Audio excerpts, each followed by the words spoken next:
has compared herself to Nelson Mandela in a bombshell magazine interview. Meghan claims a South African performer at the Lion King premiere in London told her that when she married into the royal family, Meghan Markle's father is clinging to life after doctors made a horrifying discovery that left them with absolutely no choice. What happened next will leave you speechless. His foot turned black in a matter of hours, and surgeons had to make the most devastating decision imaginable. Now, as the 81-year-old fights through what doctors are calling the most dangerous 48 hours, there's one shocking question nobody saw coming.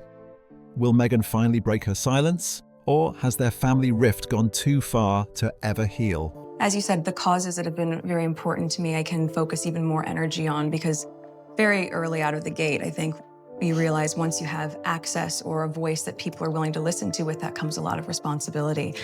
Which I take seriously. And at the same time, I think in these... Thomas Markle, the father of Meghan, Duchess of Sussex, has recently undergone emergency surgery following a serious health crisis that required immediate medical intervention.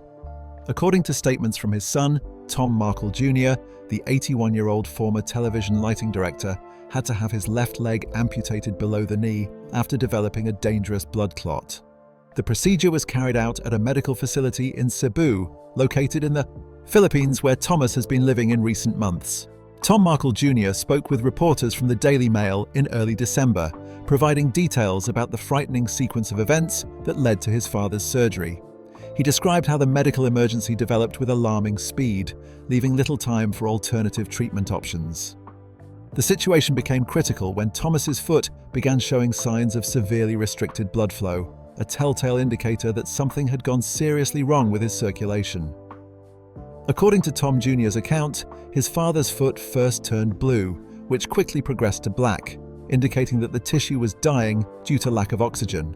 This rapid deterioration meant that medical professionals had to act quickly to prevent the condition from spreading further up the leg or causing more widespread complications. Tom Jr. explained that he immediately took his father to a nearby hospital, where medical staff performed a series of diagnostic tests to determine the extent of the problem and the best course of action. The medical team at the local hospital conducted scans and an ultrasound examination to assess the severity of the blockage and the damage to Thomas's leg. After reviewing the results of these tests, doctors delivered devastating news. They told Tom Jr. that amputation was the only viable option to save his father's life. The blood clot had caused such extensive damage that there was no possibility of restoring circulation to the affected limb, and leaving it untreated would put Thomas at risk of life-threatening complications. Tom Jr. described the decision-making process as one without alternatives. He recalled being told in no uncertain terms that the leg had to be removed and that this was genuinely a matter of life or death. The urgency of the situation left no room for seeking second opinions or exploring other treatment possibilities. Medical professionals emphasized that delaying the procedure could result in fatal consequences, making the difficult decision somewhat easier to accept despite the life-changing nature of the surgery. Throughout this ordeal, Tom Jr. has expressed admiration for his father's courage and resilience. He told the Daily Mail that Thomas has been very brave in facing this unexpected health crisis and the major surgery that followed. At 81 years of age, undergoing such a significant operation and facing the prospect of life with a prosthetic limb presents enormous physical and emotional challenges. Yet, according to his son, Thomas has maintained a strong spirit. Thomas Markle's background as a Hollywood lighting director means he spent decades working in the entertainment industry, a career that likely required him to be on his feet for extended periods and maintain an active lifestyle. The amputation represents a dramatic change to his mobility and independence, particularly given his age and the fact that he has relocated to Southeast Asia, far from the support networks he might have had in the United States. The decision to move to the Philippines appears to have been relatively recent, with Tom Jr. accompanying his father in this relocation. The reasons for this move have not been fully disclosed, though it represents a significant geographical shift from California, where Thomas had been living for many years. The Philippines, particularly areas like Cebu, have become increasingly popular destinations for retirees from Western countries due to lower living costs and warm climate, though managing a serious health emergency in a foreign country can present additional challenges. The medical facility in Cebu where Thomas received treatment would have needed to respond quickly to stabilize him and perform the amputation. While the Philippines has many competent medical facilities, particularly in major cities and tourist destinations, dealing with such a serious vascular emergency requires immediate access to surgical teams and appropriate post-operative care. The fact that the surgery was performed successfully speaks to the capability of the local medical infrastructure, though Tom Jr.'s comments suggest that the situation remains serious. Blood clots can develop for various reasons, including prolonged immobility, certain medical conditions, age-related factors, and lifestyle elements. In elderly individuals, the risk of developing dangerous clots increases, and when they occur in the extremities, they can quickly lead to tissue death if blood flow is not restored. The condition Thomas experienced, where a clot blocks blood supply to a limb, is a medical emergency that requires immediate intervention to prevent the spread of dead tissue and the risk of systemic infection. The amputation procedure itself would have involved removing the lower portion of Thomas's left leg below the knee joint. This type of amputation, known as a below-knee amputation, is one of the most common types when lower limb removal becomes necessary. While it represents a major loss, preserving the knee joint does offer some advantages for rehabilitation and the eventual use of a prosthetic limb, as the knee provides important function for walking and mobility. Recovery from such surgery, particularly for someone in their 80s, is a lengthy and challenging process. It involves not only physical healing of the surgical site, but also adjusting to the loss of the limb, managing pain, preventing infection, and eventually working with physical therapists and prosthetists to regain mobility. The emotional and psychological impact of losing a limb can be profound, requiring support and adjustment time beyond the physical recovery period. Tom Jr.'s description of his father as being very brave throughout the ordeal suggests that Thomas is facing these challenges with determination. However, the road ahead will undoubtedly be difficult, requiring patience, medical care, and, likely, extensive rehabilitation. At his age, adapting to life with a prosthetic limb will require significant effort and support from medical professionals and family members. The relationship between Thomas Markle and his daughter Meghan has been strained for several years now, with the rift between them dating back to the period surrounding Meghan's wedding to Prince Harry in May of 2018. This estrangement means that despite the severity of Thomas's current medical situation, there has been no public indication that Meghan has reached out or commented on her father's condition. Representatives for the Duchess of Sussex have reportedly declined to provide any statement regarding Thomas's hospitalization and surgery, maintaining the silence that has characterized their relationship for years. The breakdown of the relationship between father and daughter stems from events that unfolded in the weeks leading up to what was meant to be one of the most significant days of Meghan's life. A royal wedding at St. George's Chapel in Windsor Castle was a global event watched by millions of people around the world. But Thomas Markle was notably absent from the ceremony. His absence was particularly significant given traditional expectations that a father would walk his daughter down the aisle, a role that in Thomas's absence was partially fulfilled by Prince Charles, Harry's father. The reason for Thomas's absence from the wedding became one of the most discussed aspects of the royal nuptials. In the days before the ceremony, it emerged that Thomas had been involved in staging photographs with paparazzi, working with a British tabloid to create seemingly candid images that were actually carefully orchestrated. These photos were intended to show Thomas in various situations, such as looking at images of his daughter and her future husband, in what was presented as natural moments, but were actually arranged photo opportunities. When news of the staged photographs broke, it created a media storm that overshadowed the wedding preparations. The revelation was particularly damaging because it involved cooperation with the tabloid media that Meghan and Harry have consistently criticized for invasive coverage and alleged misrepresentation. The fact that Thomas had actively participated in creating false narratives through staged images struck at the heart of concerns about media manipulation and privacy that have been central to Harry and Meghan's public statements about press treatment. Thomas Markle later admitted to staging the photographs and expressed regret for his actions. In interviews following the wedding, he spoke about the incident multiple times, stating that he had apologized repeatedly for what happened. In one such interview, he indicated that he had said sorry approximately 100 times or more, emphasizing his remorse for the situation and the damage it caused. His explanation for participating in the staged photos included feeling that he had been portrayed negatively in other media coverage and wanting to present himself in a better light, though this justification did little to repair the damage to his relationship with his daughter. The circumstances surrounding the staged photographs became even more complicated when Thomas also revealed that he had suffered a heart attack in the days before the wedding. This medical emergency, he claimed, was part of the reason he was unable to travel to England for the ceremony. The combination of the photo scandal and the heart attack created a confusing narrative about why Thomas was absent, with some sympathizing with his health crisis, while others focused on the breach of trust represented by his cooperation with tabloid media. For Meghan, the situation placed her in an extremely difficult position. She was preparing for a wedding that would be scrutinized by global media, joining one of the world's most famous families, and dealing with the revelation that her father had betrayed her trust by staging photographs and allegedly not being fully honest about the circumstances.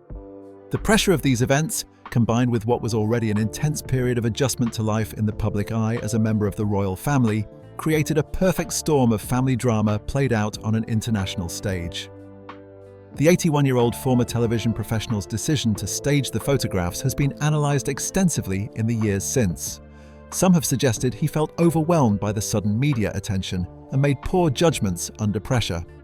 Others have been less sympathetic, viewing his actions as a deliberate attempt to profit from his daughter's fame or to manipulate his public image. Regardless of his motivations, the consequences have been severe and long-lasting, resulting in a complete breakdown of his relationship with Meghan. Thomas's absence from the wedding meant he missed witnessing his daughter marry into the British royal family, an event that represented not just a personal milestone but a historic moment as Meghan became the first person of mixed race to marry a senior member of the royal family in modern times. The wedding was celebrated as a moment of progress and modernisation for the monarchy, but Thomas's absence cast a shadow over what should have been a joyous family occasion. In the years following the wedding, Thomas has given numerous interviews to various media outlets, often discussing his estrangement from Meghan and expressing his desire for reconciliation. These interviews have themselves become a point of contention, with some viewing them as attempts to reach out to his daughter, while others see them as further violations of her privacy and continued engagement with the tabloid media she has sought to avoid. The pattern of Thomas speaking publicly about his private family matters has likely only deepened the rift between them. The staged photograph incident was not just about the act itself, but about what it represented in terms of trust and honesty within a family relationship. For someone entering the royal family, where discretion and loyalty are highly valued, having a family member actively cooperating with tabloid media represented a serious breach. The royal family has had a complicated and often adversarial relationship with the British press, and Thomas's actions aligned him with the very forces that Harry has spent years fighting against in defense of his privacy and his family's well-being. The estrangement has meant that Thomas has not been part of significant family milestones since the wedding. He has not met his grandchildren, Archie and Lilibet, and has been excluded from family celebrations and important moments in their lives. This separation has been maintained even as Meghan and Harry stepped back from their roles as senior working royals in 2020 and relocated to California, which is relatively close to where Thomas had been living before his recent move to the Philippines. The lack of comment from Meghan's representatives regarding her father's current medical crisis is consistent with the approach she and Harry have taken to family matters since the estrangement began. They have generally declined to engage publicly with Thomas's various statements and interviews, maintaining their privacy and refusing to participate in what could become an ongoing media spectacle. This silence extends even to serious situations like Thomas's current hospitalization, suggesting that the breach between them remains as significant as ever.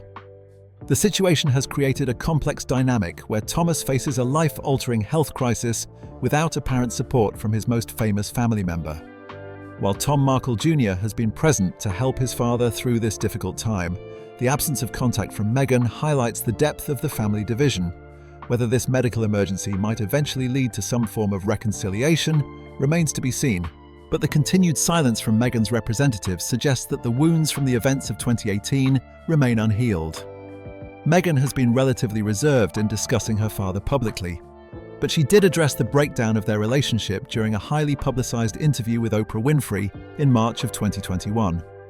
This interview, which was watched by millions of viewers around the world and generated headlines for weeks afterward, covered numerous aspects of Meghan and Harry's experiences within the royal family. Among the many revelations and discussions during that conversation, Meghan spoke about what led to the permanent rupture in her relationship with her father, providing her perspective on the events that unfolded around her wedding. During the interview, Meghan explained that the issue was not simply about the staged photographs themselves, though that was certainly problematic. Instead, she pointed to what she described as her father's lack of honesty when she attempted to address the situation with him directly. According to Meghan's account, she reached out to her father when the news about the staged photographs began to circulate, giving him an opportunity to be truthful about what had happened and what his involvement had been. Meghan described a phone conversation where she tried to get clarity from her father about the situation. She told Oprah that she explicitly stated they would not be able to protect their own children in the future if he continued to engage with tabloid media or participate in creating false narratives. This statement reflected her understanding of the challenges that would come with raising children in the public eye, particularly as members of or connected to the royal family, where media scrutiny is intense and relentless. In that conversation, Meghan said she made it clear to her father that she needed him to tell her the truth about what had happened with the staged photographs. She emphasized that if he was honest with her, they could work together to address the situation, and she could help him navigate the media storm. This offer represented an attempt to maintain their relationship despite the difficult circumstances, showing that she was willing to stand by him if he would simply be forthright about his actions. However, according to Meghan's account during the Oprah interview, her father was not able to provide that honesty. She stated that he was not able to tell her the truth when given that opportunity, and this failure to be honest was what ultimately destroyed their relationship. For Meghan, the dishonesty was more damaging than the original act of staging the photographs. It represented a fundamental breach of trust that made continuing a relationship impossible. Meghan told Oprah that this issue of truthfulness has resonated with her particularly strongly, especially after becoming a mother herself. The birth of her son Archie in 2019 and later her daughter Lilibet in 2021 gave her a new perspective on family relationships and the importance of trust and honesty. She reflected on how she wants to raise her children with strong values around truthfulness and how her father's inability to be honest with her has informed her own approach to parenting and family relationships. The emphasis on honesty and trust in Meghan's explanation reveals something important about her values and what she considers non-negotiable in relationships. Coming from a background in acting and later marrying into a family where public image and media relations are constantly managed, Meghan appears to have drawn a firm line about the importance of private honesty within family relationships, even when public pressures are intense. Her father's failure to meet this standard, in her view, made continuing their relationship untenable. During the Oprah interview, Meghan's body language and tone when discussing her father suggested the pain that the situation had caused her. Despite the breakdown in their relationship and the years of estrangement, there were emotional undercurrents in how she spoke about the situation. This was not a cold dismissal of her father, but rather an explanation rooted in disappointment and hurt over what she perceived as his choices and his inability to be truthful with her when it mattered most. The context of this discussion during the Oprah interview is also significant. The conversation took place at a time when Meghan and Harry had already stepped back from their roles as senior working royals and relocated to California. They were explaining their decision to leave the United Kingdom and the royal framework, citing concerns about media treatment, lack of support, and mental health challenges. The discussion about her father fit into this broader narrative about trust, protection, and the difficulties of navigating life in the public eye. Meghan's statement about not being able to protect their own children one day was particularly telling. It suggested that she saw her father's actions as part of a pattern that could continue and potentially affect her children. The idea that a grandfather might cooperate with tabloid media or create situations that would expose her children to negative press coverage was clearly something she found unacceptable. This maternal instinct to protect her children from the kind of media intrusion and manipulation she had experienced herself appears to have been a significant factor in maintaining the estrangement. The choice to discuss this private family matter during such a public interview was itself significant. Meghan and Harry have often spoken about their desire for privacy, yet they chose to share intimate details about family relationships on international television. This apparent contradiction reflects the complex position they found themselves in, feeling that they needed to tell their own story to counter what they perceived as false or misleading narratives in the media. By explaining her perspective on the breakdown with her father, Meghan was attempting to set the record straight on her terms. The revelation during the interview that dishonesty rather than the staged photographs themselves was the key issue reframed public understanding of the estrangement. Many had assumed that Meghan had cut off her father simply because of the embarrassment caused by the staged photos or the disruption to her wedding. Her explanation revealed a more nuanced situation where the opportunity for reconciliation existed but was lost because of what she characterized as continued dishonesty. Oprah's interview style allowed Meghan to speak at length about her feelings and experiences without significant interruption or challenge. This format meant that viewers heard Meghan's perspective in her own words, with her own emphasis and interpretation of events. It is worth noting that this represents one side of the story, as Thomas Markle was not present to offer his own account or respond to her characterization of their final conversations. The impact of Meghan sharing this story reached far beyond simply explaining her personal family situation.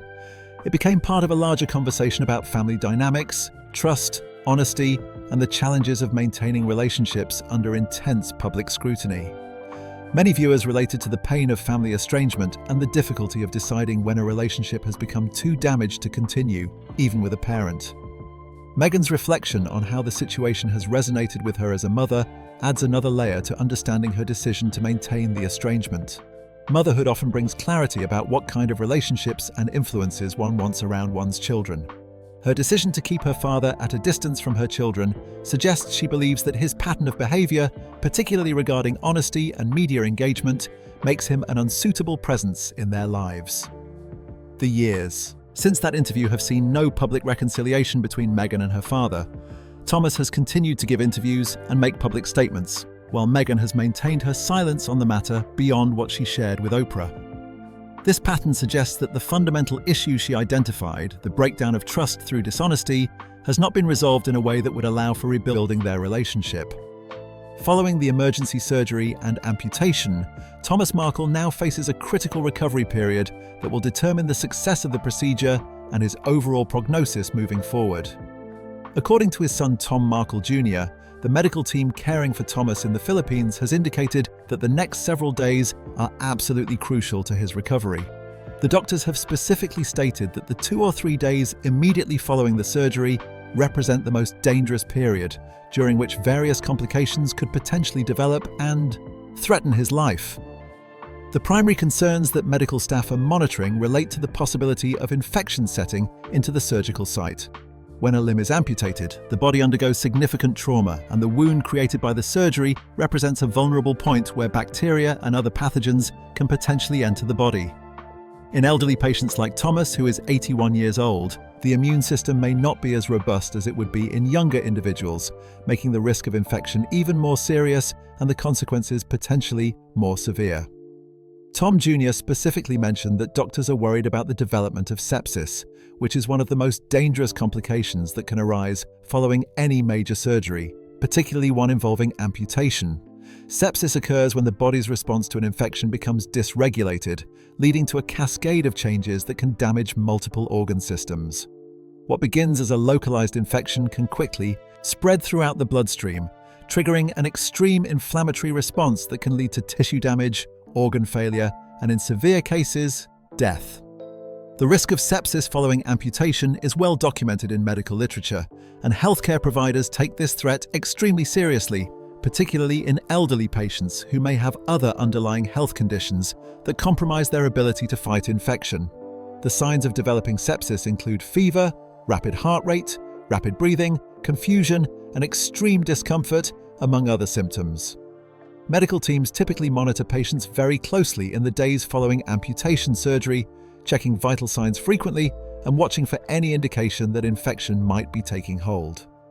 Another serious concern mentioned by Tom Jr. is the possibility of gangrene developing. Gangrene refers to the death of body tissue due to lack of blood supply or bacterial infection. In the context of Thomas's situation, there are different ways gangrene could become a problem. Even though the affected portion of his leg has been removed, there is still a risk that the remaining tissue could develop problems if blood flow is not adequate or if infection sets in around the surgical site. Dry gangrene typically occurs when blood flow is restricted, causing tissue to die without bacterial infection being present. Wet gangrene, on the other hand, involves bacterial infection and is more likely to spread rapidly.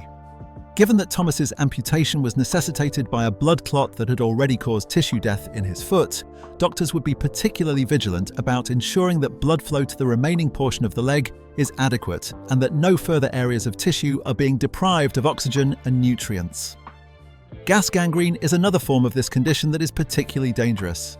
It is caused by specific bacteria that produce toxins and gas as they multiply in dead or dying tissue. This type of gangrene can spread extremely quickly and is often fatal if not treated aggressively with antibiotics and surgical removal of affected tissue. The risk of any form of gangrene following amputation makes the immediate post-operative period extremely critical, as early detection and treatment are essential to preventing the condition from becoming life-threatening. The hospital staff in Cebu are reportedly keeping Thomas under very close observation during this critical period. This level of monitoring likely involves regular checks of vital signs, frequent examination of the surgical site for any signs of infection or tissue problems, blood tests to check for markers of infection or organ dysfunction, and careful attention to Thomas's overall condition and any changes in his symptoms or appearance. Nurses and doctors would be watching for warning signs such as increasing pain, fever, changes in the appearance of the wound, unusual drainage, swelling, redness spreading from the surgical site, or changes in mental status. Pain management is another important aspect of post-operative care following amputation. The surgery itself is major, and patients typically experience significant pain in the immediate aftermath. Additionally, many amputees experience what is known as phantom limb pain, where they feel sensations or pain in the part of the limb that has been removed. Managing these various types of pain while also ensuring that the patient is alert enough to report any concerning symptoms represents a delicate balance that medical teams must maintain. The psychological impact of what Thomas is going through cannot be understated, even as the focus remains on the immediate physical threats to his survival.